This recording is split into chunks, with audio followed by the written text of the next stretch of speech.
প্রবল বৃষ্টির জের সকাল থেকে প্রবল বৃষ্টিপাত, তার জেরেই সিকিমের রংপো বোরাথাং সড়কে ধস, প্রবল ধস।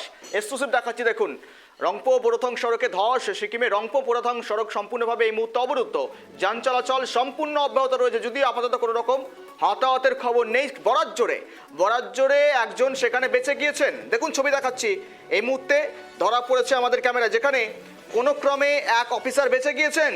তিনি বাইক নিয়ে যাচ্ছিলেন, এমন ধস এলো মুহূর্তের জন্যই, কয়েক সেকেন্ডের জন্য তিনি প্রাণে বেঁচে গেলেন।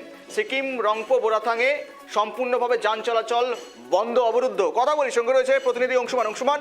প্রবল বৃষ্টির জের, বরাত জোরে প্রাণেও রক্ষা পেলেন এক পুলিশ কর্মী। যা ছবি, এখনো পর্যন্ত উদ্ধার কাজ কতদূর এবং রাস্তার যান নিয়ন্ত্রণের ক্ষেত্রে কি পদক্ষেপ? দেখো, গত কয়েকদিন থেকে গোটা উত্তরবঙ্গ এবং সিকিম জুড়ে যেভাবে বৃষ্টিপাত শুরু হয়েছে, একদিকে বিভিন্ন নদীর জলস্তর যেভাবে বেড়ে যাচ্ছে এবং পাহাড়েও কিন্তু ধস নামার খবর কিন্তু ক্রমাগত আসছে। এবং আজকে সকালে যেটা হয়েছে, সিকিমের রংপো এবং রোরাথাং যে রাস্তা রোড, সেখানে আচমকা একটি ধস পড়ে যায় এবং ধসটা সেখানে একজন উপস্থিত থাকা একজন সে অবস্থাটা দৃশ্যবন্দী করে এবং তাতে দেখা যায় যে একটা পাহাড়ের বেশ কেটে গোটা অংশটা রাস্তার উপরে এসে পড়ে এবং রাস্তাটা অনেকটা ভেঙে গভীর খাদে তলিয়ে যায়।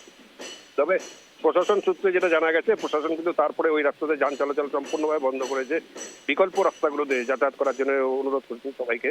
এবং প্রশাসন ওই রাস্তাটা দ্রুততার সঙ্গে পরিষ্কার করার কাজে নেমেছে। তবে ক্রমাগত বৃষ্টিপাতের জন্য পরিষ্কার করতে যথেষ্ট বেগ পেতে হচ্ছে প্রশাসনকে। তবে প্রশাসনের এদিকে যা শেষ খবর পাওয়া গেছে, এই ধসটা সরাতে অন্তত পক্ষে একটা দিন বা 24 ঘন্টার মধ্যে সময় লাগতে পারে।